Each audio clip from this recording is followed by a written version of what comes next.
Hey guys, how's it going? Howdy, everybody.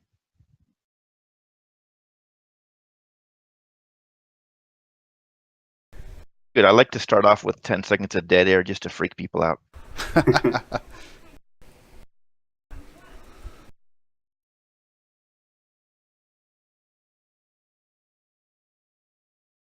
Mind from a lot of different people. Tons of people have been looking into it.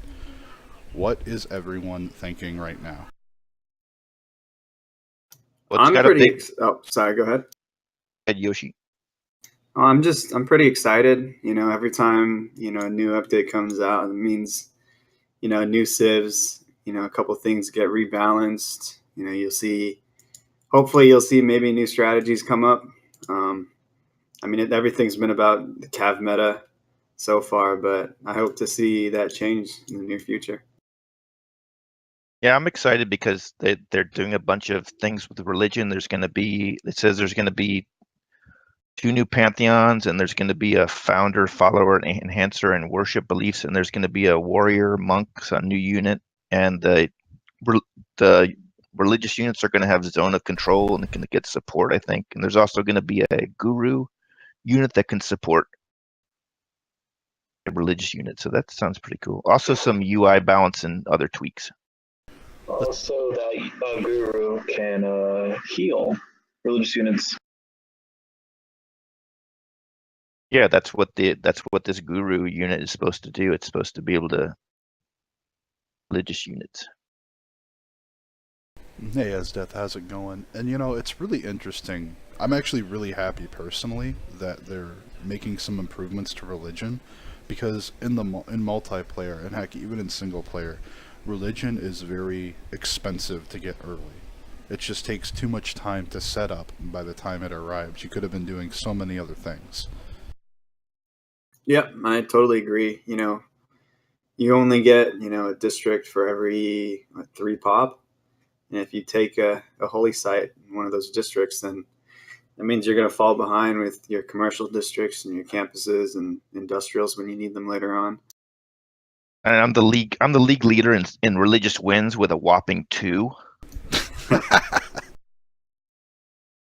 both duels, but I am proud that in my 3v3 the other night, I did get 250 faith going, and I think I had almost 5,000 in faith in the bank, and I did convert one of the other 3 guys, and one died. So it was a possibility, but we ended up winning just with they quit. They conceded, but I think it's possible. Really I was in the corner, and so I had time to just kind of build up and just because after a while you get enough faith, you can start buying combat units and stuff. So it just takes time to really get it going, though, I think. Yeah. I mean, you can't get that to like theocracy, though, right? I think that comes, sometime turn 50, maybe 50 That's plus. just buying units with faith. But yeah, theocracy is incredibly powerful for people who choose to take advantage of it, if they can. Yeah. I mean, all of a sudden, you have no military or really, really small military, and next you're buying like 2 cav units in your cities like every turn. And if you're playing in a large free for all, start thinking about it. Like, there's going to be. I mean, I still haven't played that many free for alls, but I imagine in a long game, there's going to be some periods, right, where people have to go peace because they're just getting obliterated with the war weariness. Mm-hmm. So during those peace periods, then you could throw your religious units in there and convert. But being attacked.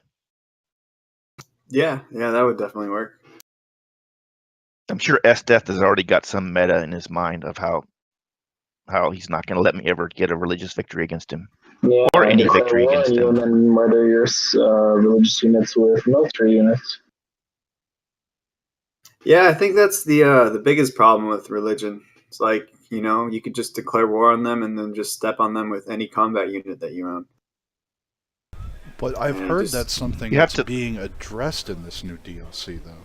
And I've heard rumor mill around the league itself about people saying, hey, let's do a game to where you have to do theological combat with religious units versus religious units. You can't just step on them with military units. And some of the people that's me. The rumor mill Well, it's just me yammering over and over again, and then a few people followed it, and it's catching on a little bit, but I don't think it's been actually done yet. But I definitely want to try that in some games and see what happens. But I don't think anybody's tried it that I'm aware of yet. What you were just saying. I mean, it just sounds really interesting to try until it's actually put into the game, if it ever happens that way. I mean, it would definitely bring religion further up to the front, so to speak, but I don't think anything is really going to compete with domination. A good addendum to what I was saying, which is don't let them kill the units with combat. He said you'd also need to have, it'd have to be a mod where if you had a mod where the religious units could pass through, so that you can't, because otherwise people, I'm sure Esdeath and Harambe are just saying, I'm just going to put 6 scouts around my city, and then what are you going to do about that? So if they could pass through combat units, then that would prevent people from doing that at least. But as it is now, I guess if you really try to do it, you have to bring a bunch of combat units with them and escort them or distract or something. But it's my holy pursuit, trying to get my nickname of the rabid zealot going. My nickname is the rabid zealot, although it's just my self-given nickname that nobody calls me. And I think you have like 10 nicknames here already. I'm the person that's every day, at least multiple times a day, says "Holy War versus Death." I'd say that in the text room that's just my general how I say hello to the room.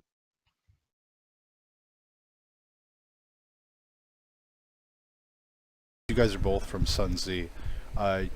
The last training match you guys did went off amazingly well. A lot of people showed up to play, and the people that were upset that they couldn't make it, they got to come on to the stream and ask their questions, and it turned out really well. What are your guys' plans for the future? I've heard that KC is putting together a training game as well for an event in the future. What about you guys? What do you guys have in store? Currently right now I'm in talks with the other admins and the other heads of SunZ, and we're looking to create another training event just like the previous one, but kind of make it more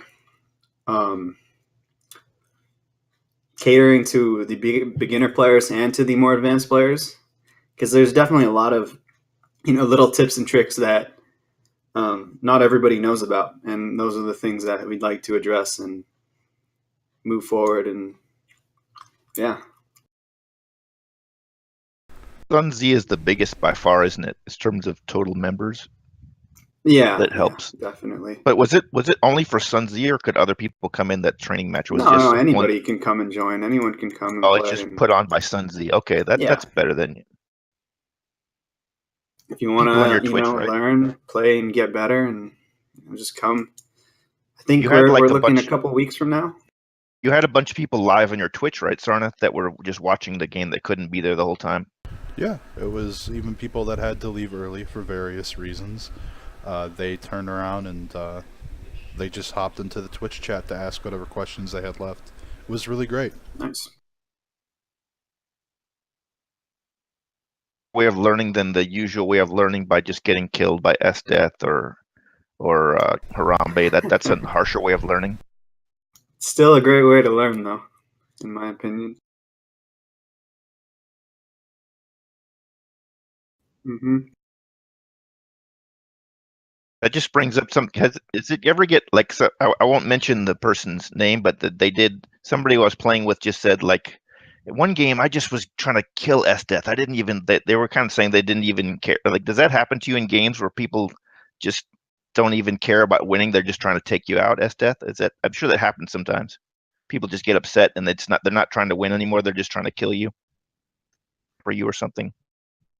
Yeah, and I get a kick out of it because I always wreck them. Usually the people that do that usually aren't good at the game. It's the good people at the game who wait for a time and push and then try to hamper me. I haven't been outright killed from a war or a fight in hundreds of games. It's just I secede in the few games that I do lose. usually get second, and the guy in first, I see to them because I go literally. The game goes on, I can hold, but eventually there'll come a time late in the game where you'll just overtake me, and you can just sit in the back and science win, or you can, eventually do a modern armor push, and I wouldn't have the science to back it up, or you can slowly, block my suzerains if you have Dapadana or you're a beast with Acropolis spam. And you did get four. You did get 4v. We won't say who did this to, but you did say you got 4v1 one time. That did happen to you, right?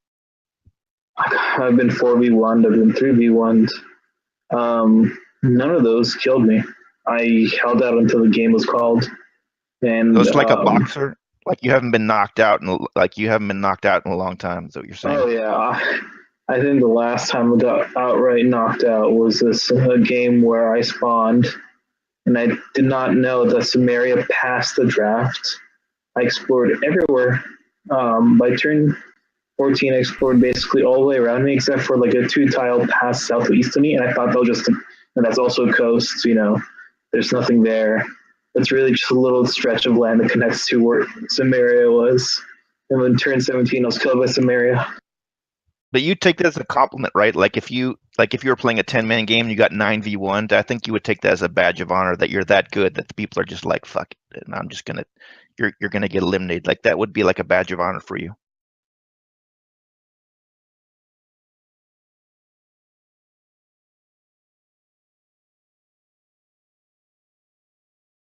They're delicious.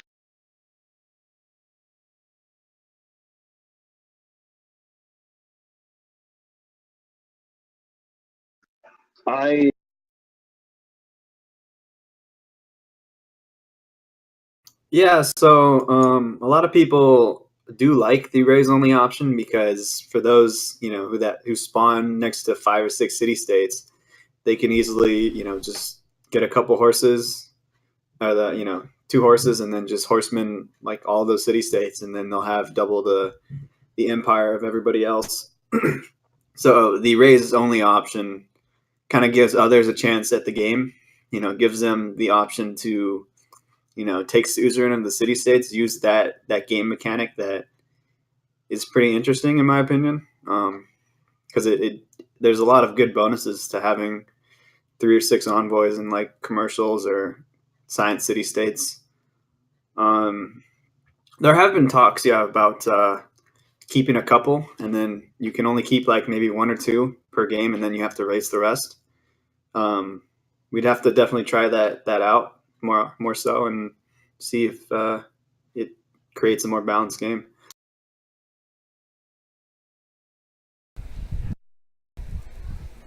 But I think that's good, and also doesn't that encourage people to like keep the city state alive more for the bonuses? If you can't just keep that city, it promotes more players to not kill it, and maybe try to get suzerain of it. Then your enemies, other civs across the map, could try to get suzerain of it to deny it away from you, and I think it adds another layer to the game. Their intention was not to just have people just kill them right away. I'm sure their intention was like people to use them for the bonuses a lot. So nobody was doing that though, right? People just killing them pretty quick. Yeah, I mean, there's so many more benefits to just killing the city state and keeping it for yourself. Yeah, so that sounds good. I think that's a good solution to it. So you can, at times, it's going to be the timing when you want to do it, right? When you need some land and you just want to kill it, but you're not going to want to do it like right away, right? Because you want that bonus, and it takes too much out of you to spend all that time just to clear something out of the way. I do think the middle ground of maybe keeping a couple and then raising the rest would be a good option. I mean, it's still gonna, those that have really good spawns are still, obviously going to have an advantage, but I think it might balance the game out a little bit more. That just brings up what's up with the, like, there's not really many. Maybe it took time. There was, I think, with Civ 4 or whatever. I'm sure in the 5 wasn't there more mirror maps. It just takes time to get those people to mod those, or Because there's not many mirror maps, are there? I wasn't really around for Civ 5, so I'm not too sure on But that. I'm just saying, in the current state, there's not many mirror maps, are there? I know there's four-leaf clover. Yeah, there's Does that four-leaf quite come here? clover. There's snowflake. Is there a dual map? I don't think so. Is there? Not currently. There isn't a fully balanced dual map. I've heard there's one in the works, So they need to. but So they need more of those, because what I've heard the top players say is, well, if you only have one or two, then people just memorize them, and then it's kind of then they don't want to use them.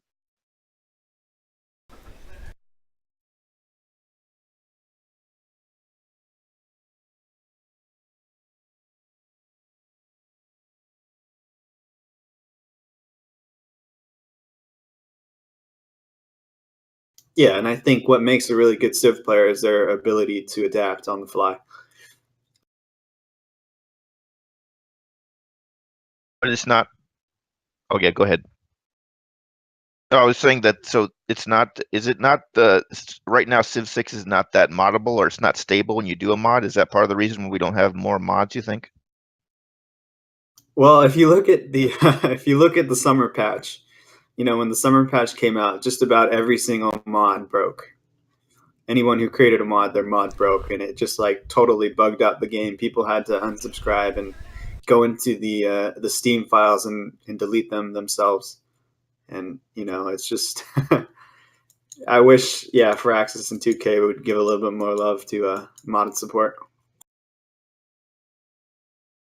I don't know. See, I didn't play much Civ 5, so I don't know. I don't know if anybody knows whether that was what I hear is that's just part of the reason why people still playing it who haven't moved over, is that I think it is very mod friendly, or at least it is now after after 4 years or 5 years of it.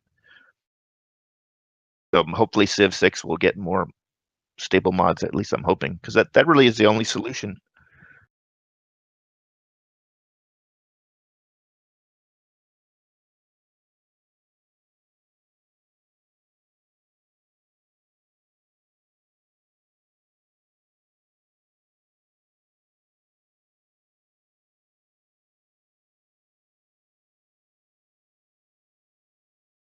Because I think people would be happy with that, even if Firaxis never fixed a lot of these things, but they had good mods and we could just fix them ourselves, and I think people would be fine with that. Yeah, that would be great.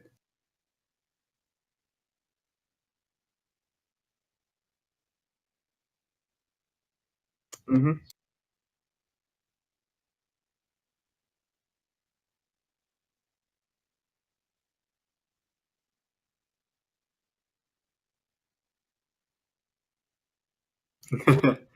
Yep.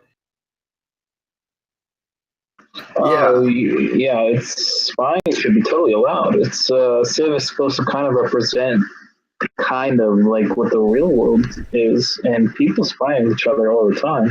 So I agree with what you said. I think they give you, as far as I'm concerned, I think they give you too much information. All I know is, like in Civ 4, you didn't default to get all these things. You had to have a certain amount of diplomatic points built up, and then you start knowing, okay, I have the biggest city, or I'm second. Like this one, I don't really like how it defaults, and you have so much information right off the bat. I wish they did something where you had to build up, some spy points or something before you'd even know the person's military score and all that. I think that would make it better, but because it seems like you know too much from the get-go, for me, as far as I'm concerned.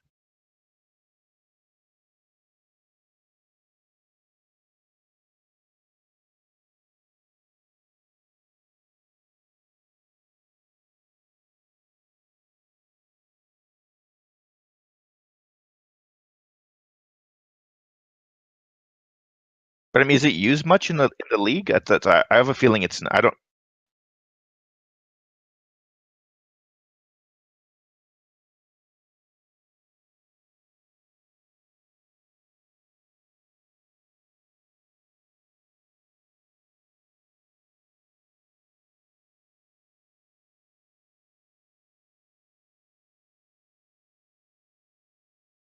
Yeah, so it's good that maybe. So I don't know if they need to tweak it, but it just needs. It'd be nice if it's used more. Like it's like I guess it's if the player does use it more, they'll get a nice advantage over the other players. Yeah, I mean the game's just under a year old, so a lot of strategies, a lot of strategies just haven't been fully fleshed out yet, and I think it's just going to take time for more players to develop their own strategies and make these cool things happen. Oh yeah, I get so wrapped up in this in our dynamic conversation that I forget I'm playing Civ, but I am. I'm not playing Civ very well, but I am playing it.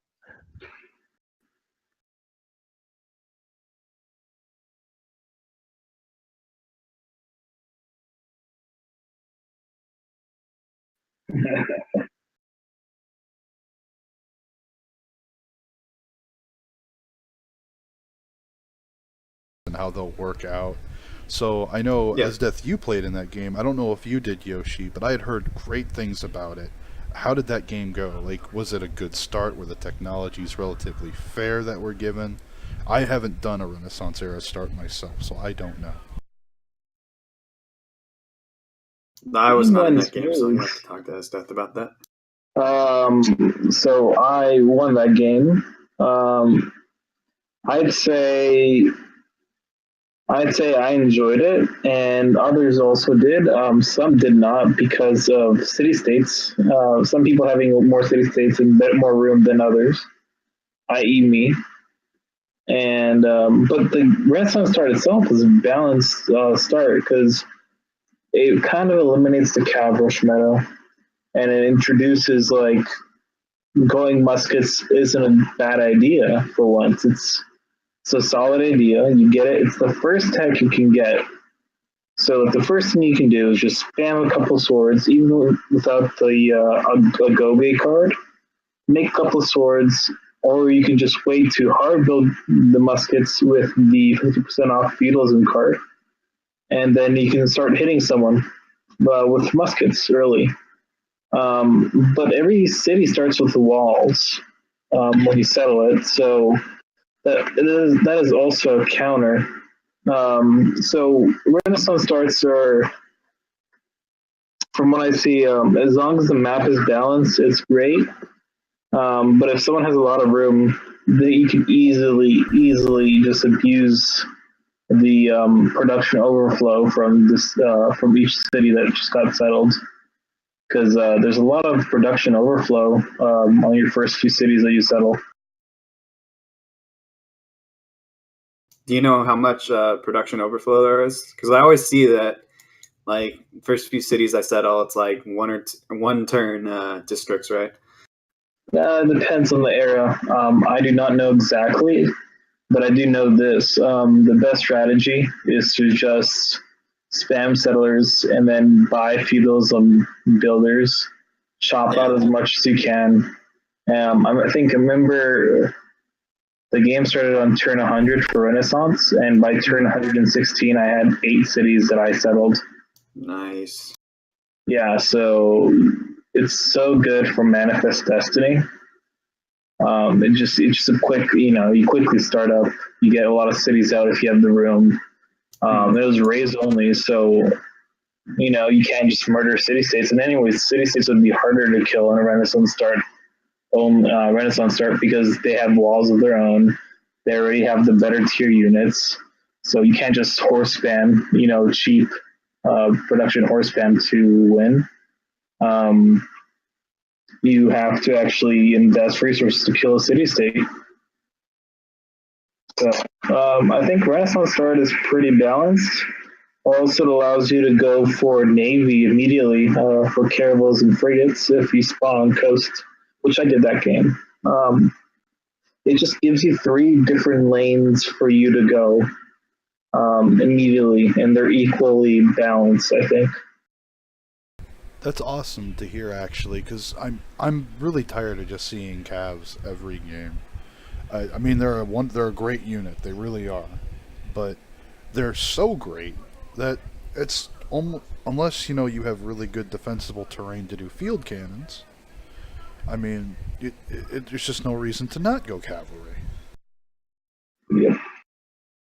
Yeah, anything that changes it, that gets you to mix it up, and anything that's different, I think it's not saying evens the playing field, but at least it gives like the lesser players like me a little more chance against the top guys because they're maybe not familiar. At least they haven't played that mode like hundreds and hundreds of hours. So but still gonna get killed. But at least it's something. It kind of evens it, puts their power a little lower at the top players if it's something they've never seen before. Yeah, I mean, I think in my opinion, the main reason why cav pushes just are so good is because it's just a really easy path to beeline, because you want to go for that bottom side of the tech tree, finish your military science, get calves, then go towards. A lot of the times, you're going to want to go towards field cannons, finish, ballistics, rifling, and just beeline for steel, so you can get all your walls up in your cities. Find oil. You have access to tanks. You have access to helicopters if you want to keep pushing. Yeah, it's a great line to go for in the ancient start games, but when you start in the Renaissance era, it's only a few techs to get to that tech, and people are going to have a easier time getting there as well. So it's going to be like, a few turns difference, and they can properly hold. So maybe they'll put that as an option in the bot, to choose your era start to, if that becomes more popular. Actually we are looking into that. Rip Panda is looking into adding some options for era starts, and hopefully maybe more people will start playing that. We'll see more medieval starts, Renaissance, maybe even modern starts. Should be pretty good. The other thing I'd like to, I don't think this will happen, but it would be cool if people started playing games with some AIs involved. Because that one game mechanic that's just not there at all is the war mongering penalty. And if you don't have AIs, you don't have a war mongering penalty, right?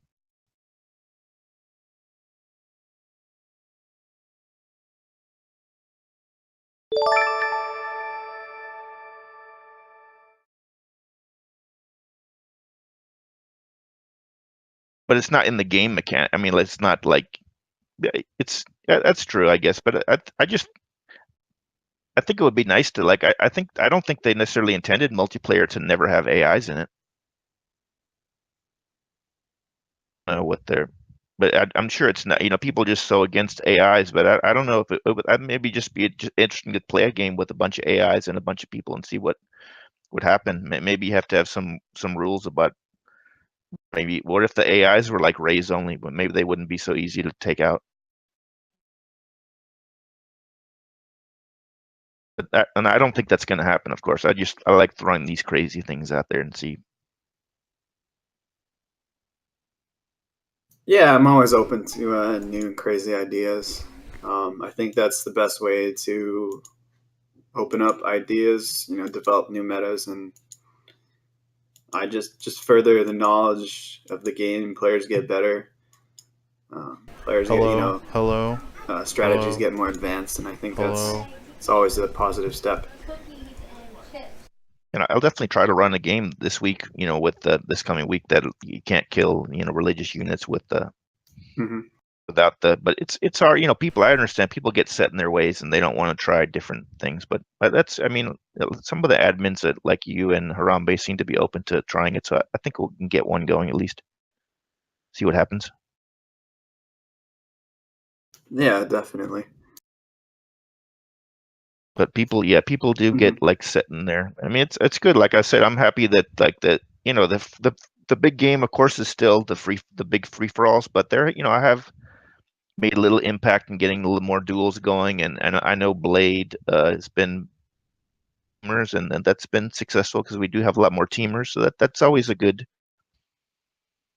I always will keep bringing that up. It's important to have different options because not everybody has time. 5-hour game. Some people just want to, play a shorter game. Yeah, so definitely. If there's more out there, then that's going to be better for the growth of the community. Yeah, I'm definitely about, for the growth of the community as a whole. Not just CPL, but for the whole Civ community. Be really great to see, more people playing, more people getting better, and that's just kind of what I want out of Civ 6. Louis, take your turn. Oh yeah, see, I just get locked in. You can tell I'm really bad at multitasking. See, once I'm just back in here, I don't even remember I'm playing a game. Definitely was a mistake not having the turn timer on me.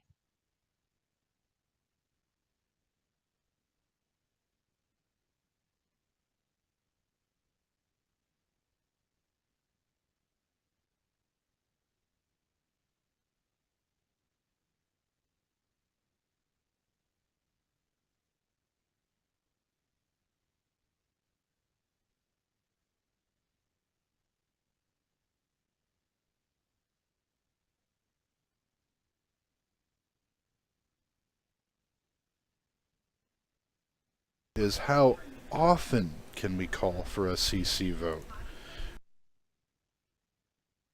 Yeah, so currently the rules we have before turn 50, it has to be a unanimous vote. Turns 51 to 74, it's an all but one, and turns 75, it's an all but two vote.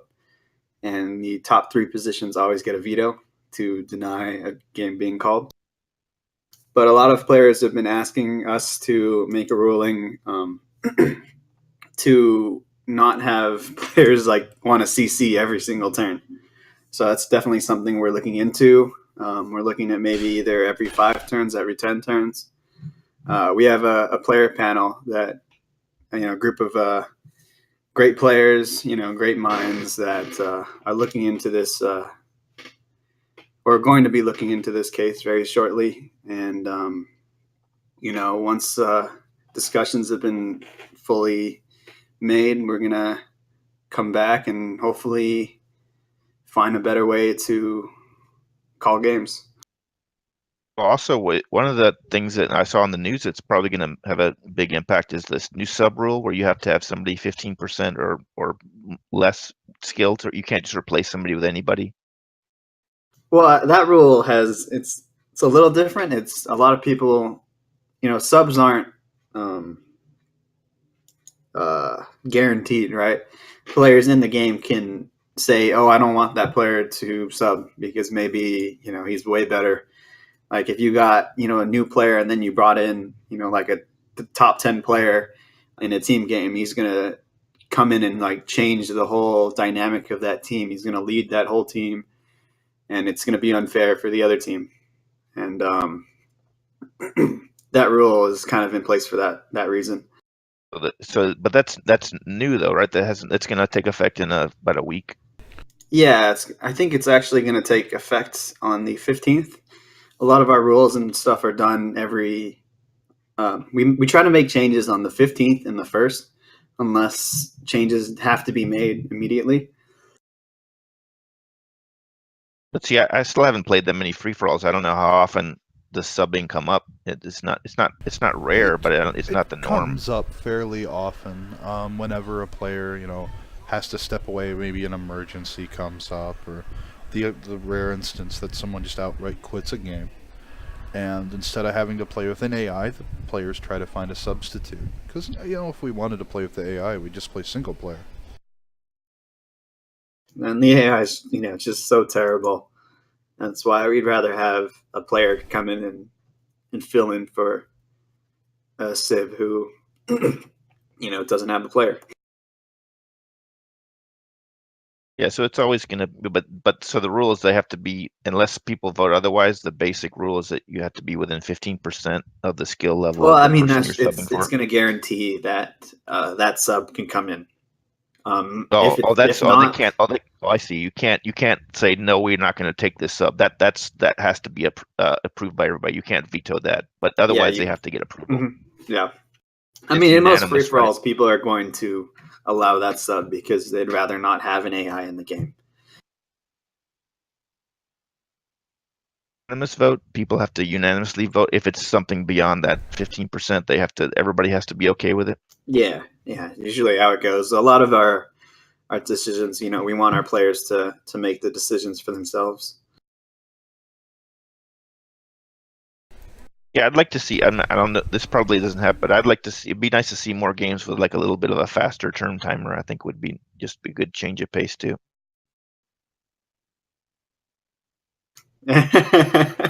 Louis, I'm man. I'm inadvertently point,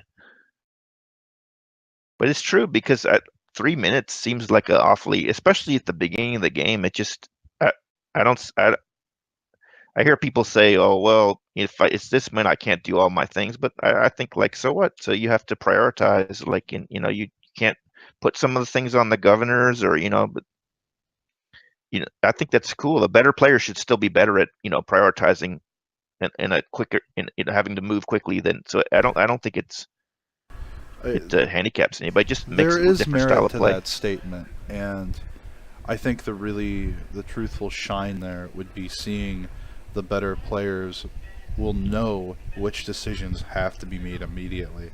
Because sure, you may not have enough time to do everything that you need to do, but if this game, as was earlier said by Esdith when he was in here, as this game was meant to mimic, real life and involvement between nations, you're not going to have time to make all the decisions in the world while you're at war. Things change. Yeah, just get more, because I'm sure people just get burned out if it's. I mean, game, and then I guess it never happens that it goes to 200 or 50 to even 200. But just think how long that would go if you went 250. If you did 3-minute turns, I mean that's like a 11-hour game. Yeah, I mean, I think it would be also fair to say that players could save the game and then go into the settings later on and maybe change the turn timer to something, increase the turn timer for the later games. If everyone can agree on that in game, I've done that multiple games before. It's turn 80, turn 70, and a lot of players who are still in the game have 15 cities and they just can't make every move. If if players want to agree to change the turn timer, then I think that's fair. Well, but I guess people don't ever use because that's what the dynamic turn timer does. It's like really fast in the beginning, and then as you get more and more stuff, it starts giving you more time. It's not that fast in the beginning. I think a lot of the more veteran players can make all their moves within the amount of time. I think later on, though, it gets way too long. Sometimes you'll get 5, 6, 7, 8 minutes long turns, and that's just going to be way too long. Turn 60. So they need to, because I know in Civ 4 that they had, and probably 5 too. At least Civ 4 they had different turn. You choose like between 5 different turn timers, like really fast, Mhm. fast. I mean, they'd be good if they had that, because you do that dynamic and then it just goes too low. It'd be nice if you had like 4 or 5 like fast, slow, really fast. That way the whole game would go, but it would adjust, depending on how many things you have. Like maybe they'll add That'd that be great. eventually. But the standard is like 3 minutes. That's what most games are. I think it's less though. I think it's 150, so 2.5 minutes. 150 wins standard. more often.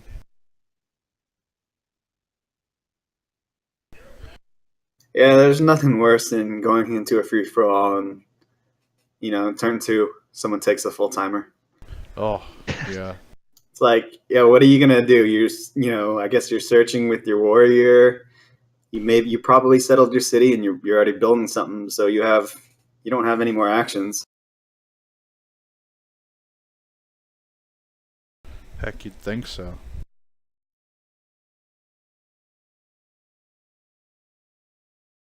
I wonder if people are actually following this exciting game we're playing. I hope not, because it's not. I don't know. They might have gotten bored, after a 10-minute turn, Louis. After my turn took 10 minutes, Oh my god. Freaking war carts on the prowl. Oh man. I do want to see religion more played in games. I want to see it viable, because there's a lot of civs where it would be popular. Japan and Russia both have their half-off districts. Spain Russia gets has cheap. Yeah, Russia gets Japan cheap, and Russia both get cheap. Yeah, I think it's because nobody's really. I don't think even the top players have really messed around with religion that much. So who knows if it's really as quite as bad as people think it is, or like as useless as people think it is for a victory condition until people Well, I try think it more. the biggest problem is the religious pressure. The pressure that you exert from that city with the religion. It just it takes way too long to convert other cities. So so that would be something they could do, is increase that religious pressure. Yeah, that would be great if they could do that. It did. I keep going back to, because I didn't play much Civ 5, but it seemed like in Civ 4, like it was more like it would convert cities. Yeah. Just with that pressure more. Yeah, online it takes way too long. It's so slow in my opinion. Yeah, definitely. It's like, you found a religion and you don't want to put too much into your religion, so you have maybe 2 holy sites max. And you're hoping that your trade routes and the religious pressure from each city is going to convert your other cities, but it just never seems to be able to do that. The other thing I would like to I always keep mentioning, but it's a good mechanic they had in the Civ 4, is that there was some wonder you could build and it would automatically create peace for a while, or you'd say it was this Congress that you built the wonder and then you got the most votes in this Congress, and if enough players voted, then everything would be peace, and there's nothing you could do about it. Like it was just like the vote of this something. Yeah, some mechanic where you could force peace for periods of time would be nice. I think. Be interesting. Well, I think a lot of people want the diplomatic victory back, right? Wasn't that a yeah, that was a Civ 4. Yeah, I think in Civ 5 it was a thing too. Civ 4, yeah, I would love to see that. Another if they can, balance that out, that'd be really cool if they could do that. I'm not sure how that would work in multiplayer though, but I know it was something you would do when you played single player. Yeah, that brings back, but this circles right on back almost to this new DLC coming out with all these modifications to religion. It's going to make a huge difference in how things are really going on because, well, case in point, religion's a really weak point in the game and it's getting buffs. Yeah, it's gonna. I mean, I don't know what that seems really cool. That warrior monk sounds like a really cool. The idea of a religious unit that is like has good combat abilities. Yeah, the religious monk, the warrior monk, the guru. Adding a little diversity into the game, and hopefully will be pretty good. Or if they're, or maybe if they were hidden or something. Maybe if you couldn't see religious units, but except for with other religious units or something. I don't know. Or maybe make them invisible or something. Maybe like the I think level 3 scout promotion, I think does that. Oh, does it make the scouts? But like spies, aren't the spies supposed to be invisible? Yeah, but you can't really kill a spy. I think the only way you can kill a spy is if you nuke that city. It's different, yeah. It's just totally same thing. Civ 4, like the spies, there were units that you moved around. It wasn't just like you just go boom and send it. So it's just totally different. Oh, low roll, why do you do this to me? Low roll? Yeah, so combat, it's a Civ combat. You can do anywhere from like say if it's warrior against warrior, you're gonna hit for anywhere between like 24 to 36 damage if it's like equal. So sometimes you low roll and you hit only 24 damage and you don't kill the unit. But that's cool that there's some randomness to it, though. It's not just the better unit's always going to win. Yeah, definitely. You guys feel the religious pressure that's coming at you in this game? It's coming though. I'm telling you. Maybe you're gonna feel some religious pressure. I don't care if we have to make this show go 4 hours. You're gonna feel some religious pressure. Gee, this guy. Oh, wish I would have scouted that. Feels bad, man. It's definitely something you can, in a smaller game, that you could. Yeah, I don't know. there's just all kinds of things. Yeah, I think with mods or maybe like do a mod like this thing. If we just make an agreement that you can't kill them with, or other time. That's it. I guess that's at the without mods, we just sometimes have to do these gentleman agreements of what you can and can't do. Like Yeah. just like the banning. Maybe it'll just become a rule eventually that you just can't kill them without combat units, and it's something that's easily policed, I think, because right now I think when you kill it just vanishes, right? You don't get a note, you don't get anything, so it's obvious when it happens. It actually hurts Like you for whoever has that religion, because when you kill a religious unit, you lose like 125 whatever points. I don't know how religion scales, but you lose like 125 in that the surrounding cities whenever a religious unit dies. But I'm just saying it's something that you're not going to miss it, because you'll see like, where'd my religious unit goes? Where I think if it's a monk, if it's a religious unit takes on another religious unit, you'll get a little video, right? You'll get a little picture of them going at it. So you will know if somebody breaks that rule, because you're like, where'd my Oh yeah, you'll see the combat notification go up. Oh no, you won't. I mean, saying you won't. You'll No, know I mean if if it's a theological combat. If it just is what I'm saying. yeah. Otherwise, if it just disappears, you know that somebody had to kill it with the race. So you'll know. It's not like you won't know it happened. Yeah. It's going to be and also like it just makes like culture, just anything. It really ideally you should be able. All the victory conditions should be just as viable as the other one, but hardly anybody does culture victories, right? Culture victories are. A lot of people don't understand how tourism works, in my opinion, and culture victories are pretty hard to get. Then let's take a moment and go over how tourism works. I always reference people to a Civ Fanatics guide on culture victories. I myself don't have the full knowledge on how tourism works. I can take a look at it right now. Just give me a minute. I know that later in the game, like those, the relics can become pretty powerful. Each relic you'll get, I don't know, like 8 or 10, or maybe I guess it's more later in the game. You get culture, and you also get the other thing you get, and then later on you can build these national. I think you can build something next to the national park, and you get a bunch of tourism. And then also you can build the seaports, which generates a lot of tourism. Yeah, all of those are like later in the game, and so I guess they just don't tend to come up because people are just playing for culture is playing the late game, and because it's going to take time for you to get trade routes and roads between all these other civs, because that's really how your culture and tourism spread. You need to have contact and a road or something, some natural pathway for these people to travel, because otherwise they don't really know your country exists. It's like, for example, let's say Cambodia exists. You've never been to Cambodia.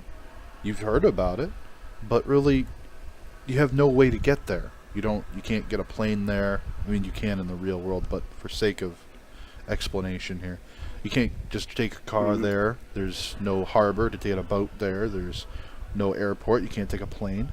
So how are you going to learn about their culture? You can't. Yeah, also, I think they can grab things from Civ 4. One really cool mechanic that Civ 4 had, for when you built up your culture, you actually built up the defense of your cities. Like, the more culture you had, you get better defense, and that was kind of a cool bonus to the culture. So maybe they could do something like that.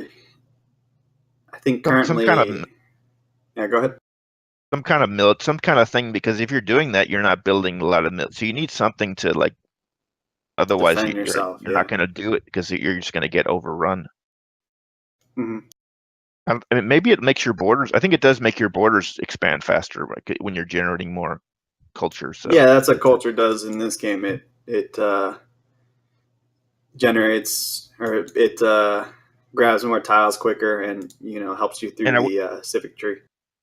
And I wish they would bring. This is the last Civ 4 thing I'll mention. They had these culture bombs. A great person next to a city. another city, and you could like convert the city to your way if Spain converted the city like Rome, it would suddenly be a Spanish city if you'd had enough culture delivered. It's like call it culture bomb. It was really cool. Okay. But I don't. What does a great culture person do in this? I don't know what they. So there's a few. There's a great writer, a great artist, and a great musician. I think those are the three that help your culture. The great writers will give you great works of writing, which give you 4 culture per great work. And then I guess it's just hard because you just need more the way you win culture is you need to have more foreign tourists than other people have domestic tourists, and then you win the game. So early on but it's hard to generate. Yeah, it's like a catch. Like early on, people don't have that many domestic tourists, so, but then it's just hard to generate enough culture to. So I think it only happens later in the game that you get a culture victory. Actually, I have seen some earlier, like turn 50 culture victories. Well, I mean, I've seen one almost work, but everybody teamed up against that person because they were about to win. And I have heard of another one working before. So the way to do it is there is a religious belief. I think that gives you triple religious tourism for relics. Oh yeah, that could be that could be pretty powerful. Look out, I'm building a holy site. You guys feel it? You feel that religious pressure? I bet you're feeling it. I found Yoshi. Yeah, if you cross that river to the other side, you'll see my new cities soon. Oh. It's gonna happen. Somebody's gonna do a religious victory in a large free for all, and they'll be known as a legend. The man, the myth, the legend. Sadly, but it's gonna happen eventually. I'm gonna keep trying to make it happen. It's coming. You're gonna feel that religious pressure. So what else was on your? I know there was a few agenda items that we haven't gotten to from your we've agenda. gotten to them all. I mean, and that's a really great point. Actually, Under from the chat actually mentions this. Founding a religion does generate tourism, and that's actually I didn't even realize that myself. And a lot of tourism is apparently also generated from inspirations. So it's even more important for you to be grabbing those bonuses. What do you mean the inspirations? You mean when you do a belief? You mean or? No, an inspiration is when you trigger the boost for a culture tech, a civic. And that helps generate tourism? I mean, it help. I can see why it would, because everything is culture based, and that's what the entire civic tree is based on, is your culture. Yeah, like it does take the culture that you get the inspirations from as into the whatever formula.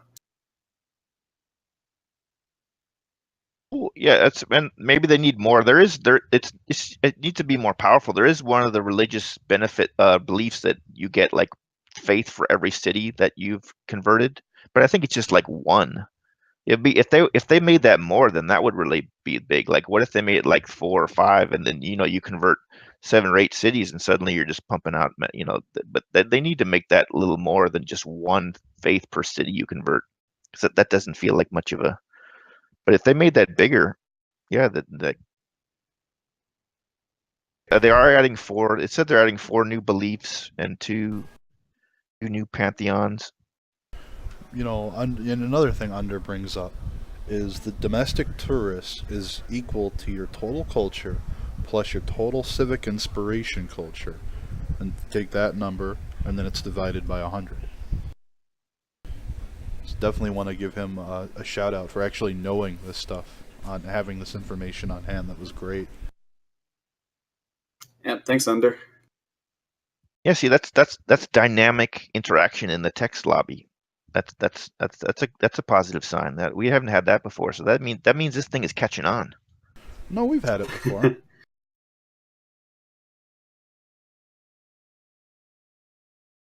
Yeah, it's catching on. Canuck is telling the world about this podcast. So it's slow. We're slowly gaining steam. I feel it. Can't believe I'm doing Steam this, but I pun, think I'm too. about to declare war on Sumeria. We don't have any rules of declaring war, right? We just No. kind of do whatever in this game. Do whatever. All I know is my religious units are going to be coming at you. You're going to be feeling some religious pressure. Am I? And people Am I now? see live, because I know everybody's watching this bated breaths to what's going to happen in this game. I'm telling you, I'm giving away the ending. There's going to be some religious units coming out. Oh, jeez. I'm not holding up the turns at Sarnath now. I'm the one that's ready. Whatever. Get out of here. Speaking of shoutouts, I want to give a shout out to Blaze from Clan KC. He did subscribe to the channel just before the podcast went off, so big thank you to that. That's your guys' support that keeps this stuff going. It really is. Whether it's just following the channel, subscribing like he did, any of that support really helps out and really keeps it going. Yeah, it's great. Some of our, you're just getting started with the streaming, right? Like you weren't doing this like a year ago for Civ. I mean, this is like you're still like the beginning phase of streaming Civ, right? Yeah, definitely. No, it's been picking up slowly, but it is what it is.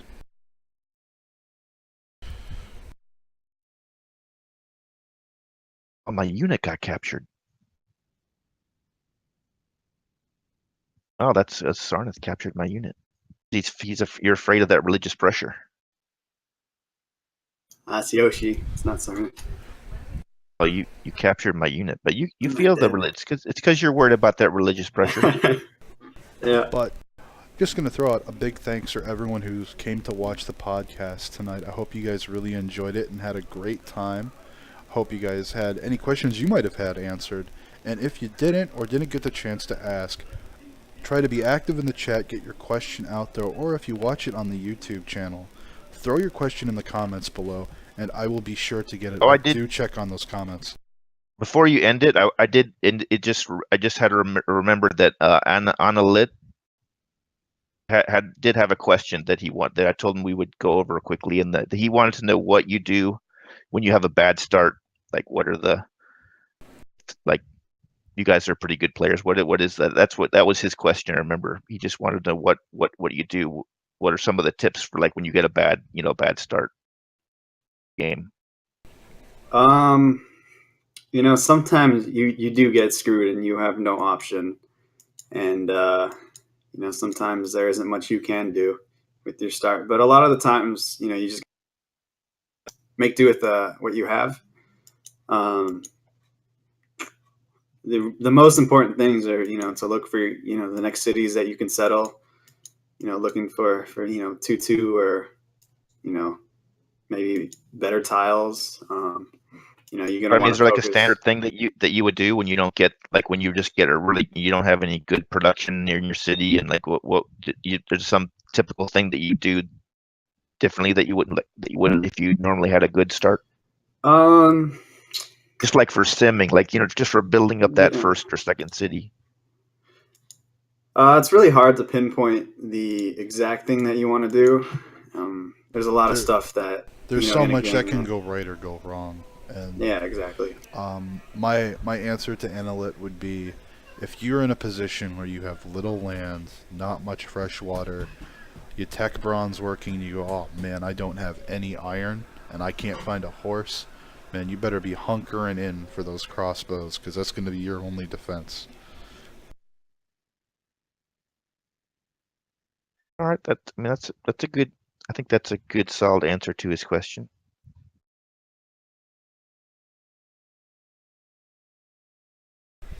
Glad I got to it. That I didn't totally forget about that. Sorry, it was kind of late there. Not a problem at all. I mean, I'm really glad that we can get the community's questions out here, get them answered, get issues talked about. And that's part of what this is really about.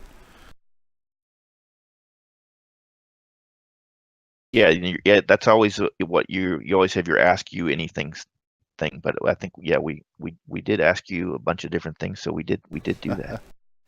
All right. Well, thanks again, everyone, for coming out tonight. I really hope you guys had a great time with the podcast. I know I did.